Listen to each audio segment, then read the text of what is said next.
roue de médecine est une cérémonie chamanique d'origine amérindienne.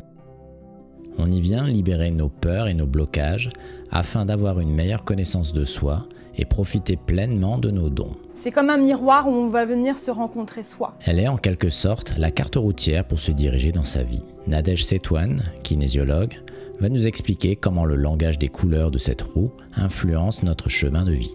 La roue de médecine, c'est une roue qui nous permet de se rencontrer. C'est vraiment un outil de développement personnel, de connaissance de soi. C'est vraiment un outil très puissant qui permet vraiment une connexion avec soi et ce qu'on porte, notre mission d'âme. On va pouvoir connecter à nos dons et nos talents qui sont latents, présents. C'est un outil qui vient de la nation des Sénéca, notamment le clan du loup, du côté Canada.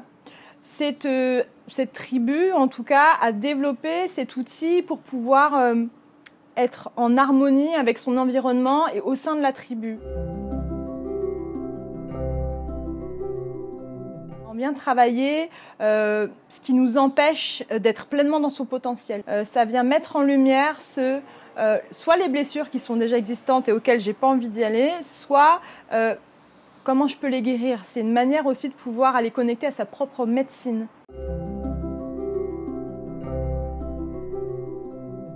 La roue de médecine, elle est destinée à toute personne qui a envie de se rencontrer, toute personne qui est dans une démarche de guérison. Il n'y a pas besoin d'avoir des capacités médiumniques particulières, affirmées, pas du tout. Il m'est arrivé de recevoir une scientifique qui était bluffée, qui s'attendait à quelque chose de très rationnel, qui a voulu rationaliser les choses et qui s'est autorisée à ne rien rationaliser, à ressentir ce qui se passait. Elle a appris à percevoir les choses autrement que par le concept et le mental. Les couleurs, sont liées aux 12 mois de l'année, aux 12 lunes.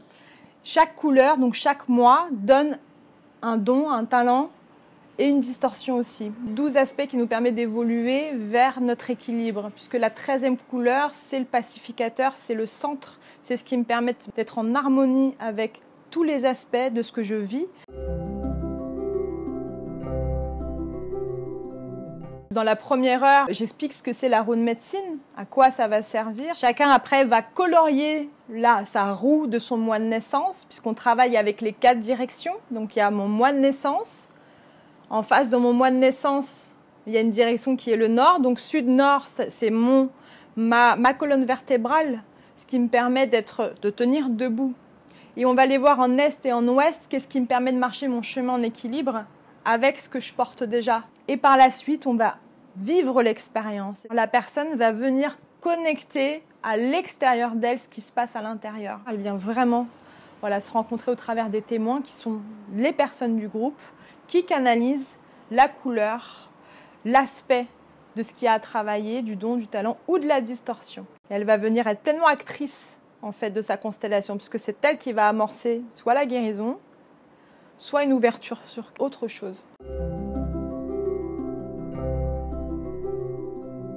Ça va être des sensations effectivement de chaud, de froid, de fourmillement dans le corps ou de certaines parties du corps. Le témoin canalise la personne constellée, ils le ressentent dans leur corps, puisque de toute façon on ne fait pas appel au mental, puisqu'on est en train d'être dans une énergie qui n'est pas compréhensible par le mental. Puisque le constellé n'arrive pas à exprimer les émotions, le témoin, lui, va pouvoir avoir cet espace pour le faire. Et je rencontre l'émotion finalement que j'ai pas envie d'exprimer ou que j'ai mis en déni, là j'ai pas le choix.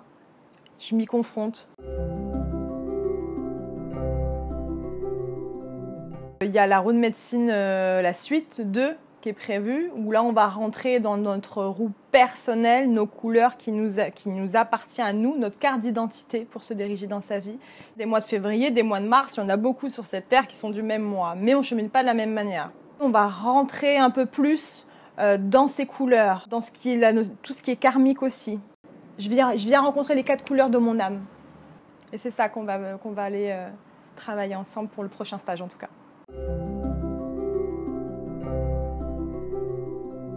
Je souhaitais partager mon expérience de la roue de médecine. J'avais un énorme blocage au niveau du mental, un blocage émotionnel, très très très très fort. Et grâce à la roue de médecine, en fin de compte, ça a fait sauter un premier verrou. Je sais que j'ai encore du travail à faire sur moi, mais du moins le premier verrou a bien sauté. Je l'ai senti au fond de moi. J'ai réussi à pleurer, chose très rare. D'habitude, je contiens énormément, et là, j'ai réussi à pleurer, à sentir vraiment une certaine libération à la fin de ma constellation. Il peut arriver des fois de sentir des choses folles. J'ai ressenti les mêmes sensations qu'une femme enceinte. J'ai senti dans mon ventre bouger. Je dis mais c'est pas possible, c'est dans ma tête, je peux pas ressentir ces choses-là. Et en fin de compte, si, j'avais ressenti tout ce que la personne qui était constellée avait ressenti. Je pense qu'une roue de médecine, ça peut aider à débloquer des choses très très profondément ancrées, à révéler des choses qu'on a en nous dont on n'a même pas conscience.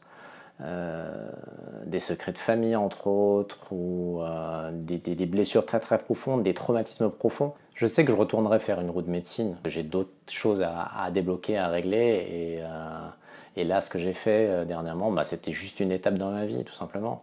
Mais en tout cas je ne le regrette pas du tout, et j'espère continuer à avancer comme ça grâce à ce genre de thérapie.